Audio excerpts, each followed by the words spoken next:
ज्या ठिकाणी क्रांतीची मशाल पेटली जाते त्या क्रांती चौकामध्ये शेतकऱ्यांचा टाव फोडला जात आहे।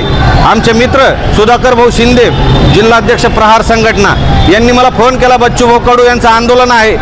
सर्वसामान्य शेतकऱ्याचं कष्टकऱ्याचं पोर बच्चू भाऊ कडू हे सर्वसामान्य शेतकऱ्यासाठी लढत आहे। जातीपातीचा याच्यात विषय नाही आहे, सगळ्या जाती धर्मामध्ये शेतकरी आहे। त्यामुळं शेतकऱ्यांना न्याय देण्यासाठी आज आपण बघतो शेतकरी राजा आपण म्हणतो, फक्त हे म्हणतो आपण।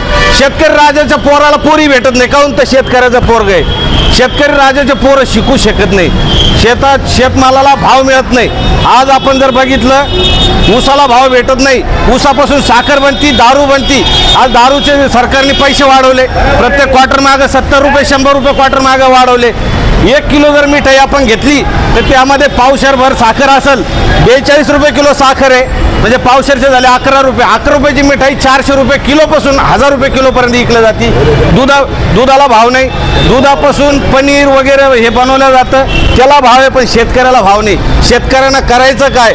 आत्महत्या, लाखो शेतकरी हे नैराश्यात गेलेले आणि रोज हजारो शेतकऱ्यांच्या आत्महत्या होत आहे, त्याला कोणीच वाली नाही राहिलेला आहे। शेतकरी संघटना माझं याच्यातून आव्हान आहे की सगळ्यांनी जातीपातीचं राजकारण बाजूला सोडून आपले बापजादे हे सर्व शेतकरी आहेत आणि शेतकऱ्यांचं पोरगं बच्चू भाऊ कडू हे लढत आहेत। त्यामुळं सगळ्यांनी या ठिकाणी लाखोंच्या संख्येने बच्चू भाऊच्या पाठीशी उभं राहिलं पाहिजे। कर्जमाफी होईल असं वाटतं का तुम्हाला?